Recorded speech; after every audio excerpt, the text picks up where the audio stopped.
আমরা ছেড়ে দেবো না। এই অবস্থা করলো পুলিশ। পুলিশ যা কি ওর বাড়ি ঘর ভাঙুক, আমরা ভাঙবো ঠেকান। পুলিশদের সঙ্গে আমাদের কথা ছিল ওনাকে ওখান থেকে মুখ খুলে আনার, ওনারা পুরো সেফ গার্ড দিয়ে ওনাকে মুখ ঢেকে ওনাকে সোজা ভেতরে ঢুকিয়ে দিল।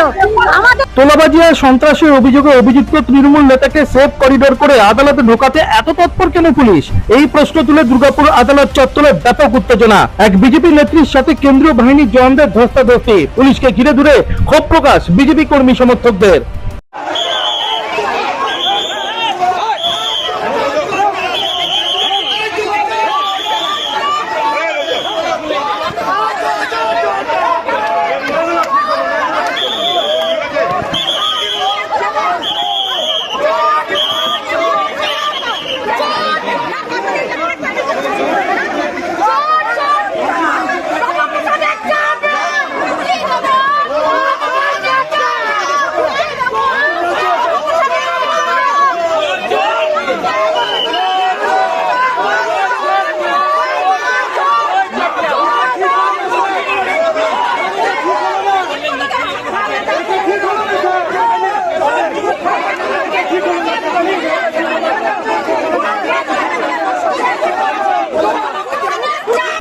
সন্ত্রাস ও তোলাবাজির অভিযোগে গ্রেপ্তার করা হয়েছে দুর্গাপুর নগর নিগমের বিদায়ী বড় চেয়ারম্যান রমা প্রসাদ হালদারকে। বুধবার দুর্গাপুর মহকুমা আদালতে তোলার আগে আদালত চত্বর কার্যত নিরাপত্তা বলে মুড়িয়ে ফেলে পুলিশ, আর পুলিশের এই ভূমিকায় ক্ষোভে ফেটে পড়েন বিজেপি কর্মী সমর্থকরা।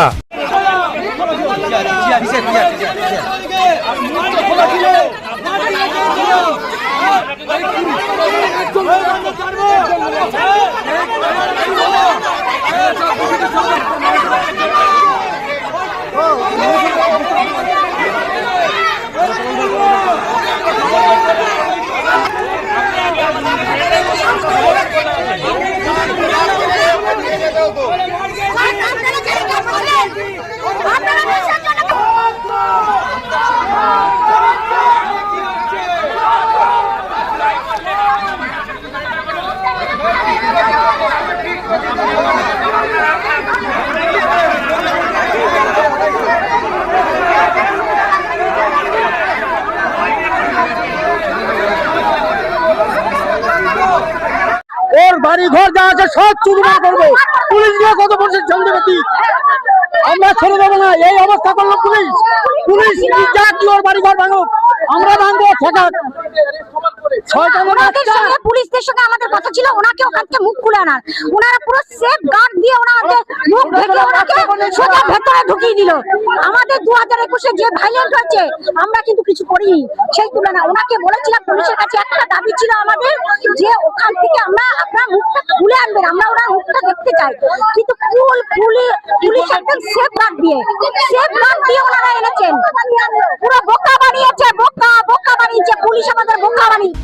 যদিও উত্তেজিত বিজেপি কর্মী সমর্থকদের জনরোষ থেকে সেফ করিডোর করে অভিযুক্ত তৃণমূল নেতা রমা প্রসাদ হালদারকে দুর্গাপুর আদালতে তোলে পুলিশ।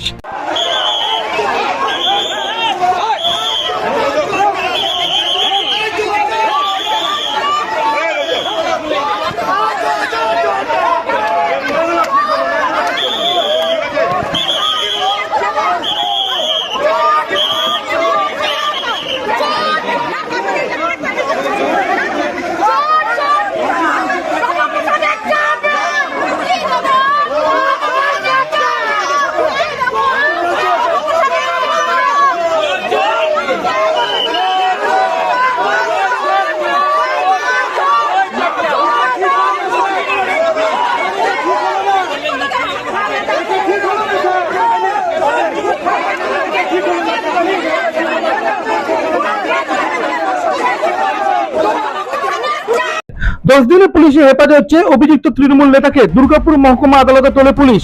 গোটা ঘটনাকে ঘিরে বুধবার টান উত্তেজনা ছড়িয়ে পড়ে দুর্গাপুর মহকুমা আদালত চত্বরে। দুর্গাপুর থেকে অনুরাধা সেনগুপ্তের রিপোর্ট, খাঁটি খবর।